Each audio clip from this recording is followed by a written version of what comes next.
GM and Ford can't sell EVs. They're shutting down production, firing thousands of workers, and could even close their doors forever. Yes, you heard me right. More than $5 billion in losses, firing more than 1,000 workers in a single week. We could be looking at the biggest automotive car crash of the century. But why are Ford and GM not able to sell EVs? Are those EVs a scam? In this video, I'm going to tell you about the crisis happening at Ford and GM and why buying an EV might be a big mistake right now.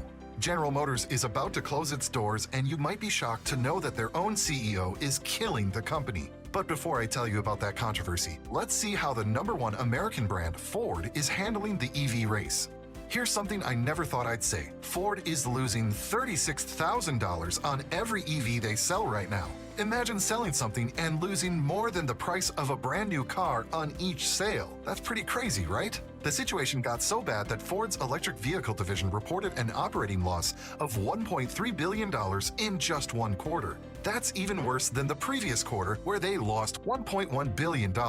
And compared to last year, it's more than double the loss. You can practically hear the alarms going off in Ford's headquarters. But why is this happening? Well, Ford says it's because of their continuous investment in EVs and some tough market dynamics. What they mean is that they're pouring money into developing these fancy electric cars, but the sales just aren't catching up. Plus, there's a twist. A lot of customers in North America are simply not willing to pay premium prices for these luxury EVs over gas or hybrid vehicles. And if I told you why they're doing this, you might never want to buy an EV. But more on this in a minute. And Ford's troubles don't stop there. Their beloved F-150 Lightning, the electric truck that was supposed to be a game changer, is now dead on arrival. They've stopped production, and Jim Farley is now asking everyone to see Ford as a startup and ignore the losses they're making. Moving on to General Motors, here the situation is even worse. More than 1,000 workers fired in just 1 week, people getting killed due to their cars, and EV losses left and right.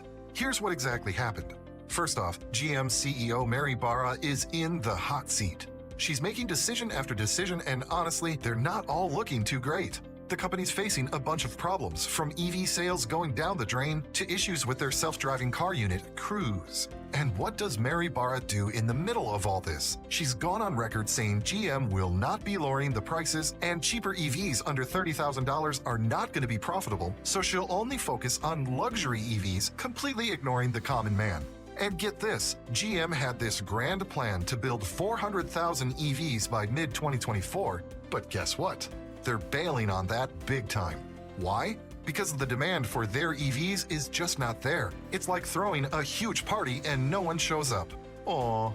In the third quarter of 2023, they made about 32,000 EVs, which is up 40% from the second quarter, but their sales only grew by 28%. The math just doesn't add up. They've even pushed back the production of their electric trucks, including the Chevy Silverado EV and the GMC Sierra EV, from 2024 to late 2025. It's a big red flag waving right in our face. But it's not just about slowing down. GM's making some tough calls. They're talking about cutting expenses, delaying factories, and even doing stock buybacks to make shareholders happy. Now let's talk about the elephant in the room, Cruise. This robo-taxi unit was supposed to be a big win for GM, but it's turned into a nightmare. After a serious incident where a driverless vehicle killed a pedestrian, they've paused all operations. Top execs at Cruise have resigned, and there are layoffs coming. GM's financial situation is also taking a hit. The United Auto Workers strike cost them $800 million since it started. Wait till I tell you about how Ford is forcing dealers to spend thousands and millions of dollars just to be able to sell their EVs. Let's not forget the workers that are caught up in all this. GM's making some deep cuts. They're laying off about 1,300 workers as they wind down production of the Chevy Bolt and Camaro. The Orion assembly plant, where these layoffs are happening, is getting retooled for electric trucks, but that won't be up and running until 2028. Imagine being one of those workers, showing up every day, giving it your all, and then suddenly you're told you don't have a job anymore.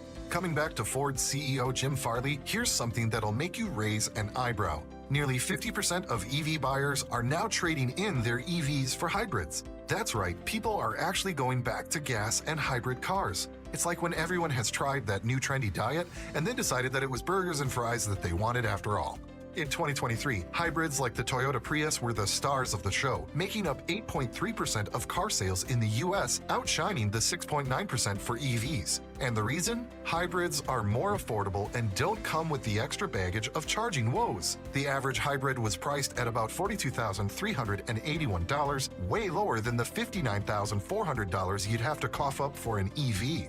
In the second quarter of 2022, Ford dealers were selling 86.4% of their Mach-E inventory within 30 days. Fast forward to 2023, and that number plummets to just 27.7%, despite having over twice as much inventory. Now the sales figures for the Mach-E fell by 90% from year over year, dropping from 10,941 vehicles to just 633. Ford's head of U.S. sales analysis, Eric Merkel, is trying to put a brave face on it, saying EV sales are up overall. But he also admits that a bunch of these unsold Mach-Es are stuck in dealer lots, not exactly flying off the shelves. The F-150 Lightning isn't faring much better. Last year, Ford was selling 70% of its Lightning inventory within 30 days. This year, only 35%. It's like everyone was excited about this electric truck, but now they're just giving it the cold shoulder. Just what is Ford's ambitious target here? To produce 600,000 EVs this year. But the kicker is they're expecting to lose at least $3 billion in the process. But wait, it gets crazier. Ford's asking their dealers to spend $1 million just to become EV certified to sell these high-tech, yet seemingly unprofitable vehicles. Imagine being a dealer, shelling out all that cash, and then watching these EVs gather dust in your showroom. Now, here's where it gets really messy. Some Ford dealers, especially on the East Coast, are saying that Ford's production is way off from what customers actually want. People want a cheap EV with a range of more than 300 miles without useless technological gimmicks. But brands continue to ignore this. Ford and GM dealers are sitting on stockpiles of Lightnings and Mach-Es that they just can't sell. These dealers are so overwhelmed with EVs that they're actually turning down allocations from Ford. It's absolutely unheard of, like a kid saying no to candy. Ford's problem isn't just a blip, it's a sign of a bigger issue in the EV market. Even Tesla, the king of electric cars, is facing the same problem, having to cut prices and offer deals just to move their inventory. The real shocker is that the states with the biggest EV sales are now seeing the slowest growth. But wait, there's more. Remember those 200,000 Lightning reservations Ford bragged about? Well, turns out 70% of those orders are just sitting there unfulfilled. By the time these Lightnings finally roll onto the lots, who knows if the customers will still be there? Ford's November sales tell a grim tale too.